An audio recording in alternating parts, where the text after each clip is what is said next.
Tubahaye ikaze rero inshuti bakunzi ba Fab TV mudukurikira umunsi ku munsi.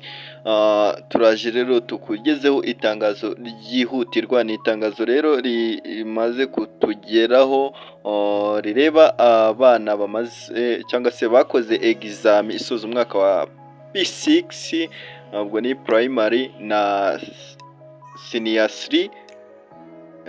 Igihe rero ubwo tugiye kuba twakugezaho igihe amanota y'abanyeshuri azasohokera.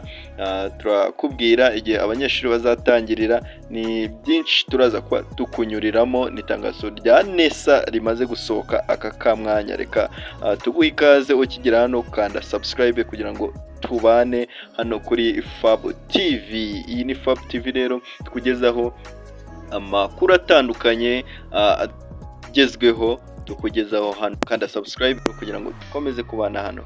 Itangazo rero rya Minisiteri ya Burezi, ni itangazo rero rireba gusohora amanota y'ibizamini bya leta bisoza amashuri abanza P6 n'icyiciro rusange cy'ishuri yisumbuye ndetse n'itangira y'umwaka w'amashuri wa 2025. Abana rero hano turaza kuba twakwereka, cyangwa se ikiganiro gikurikiye turaza kuba twakwereka uburyo ureba amanota y'abanyeshuri. Ni uburyo bushya bwizewe ushobora kurebamo amanota yawe. Ejo bundi rero wa kabiri ukaba uzaba warabibonye mbere, ubundi ukareba amanota yawe bimeze neza cyane.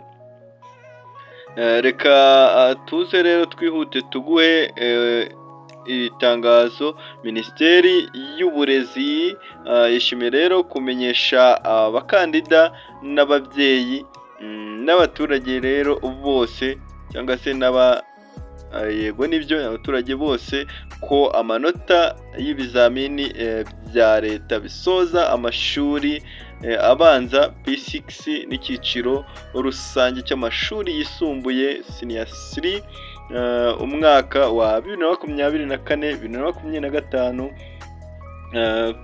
ko azasohoka rero kuri uyu wa kabiri tariki ya 19 Kamena 2025 saa 9 z'amanywa.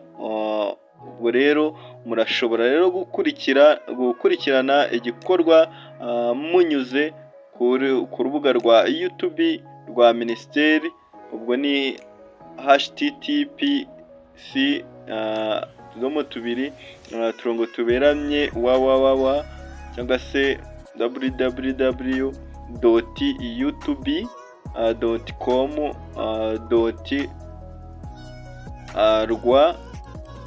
www.youtube.com/mineduc.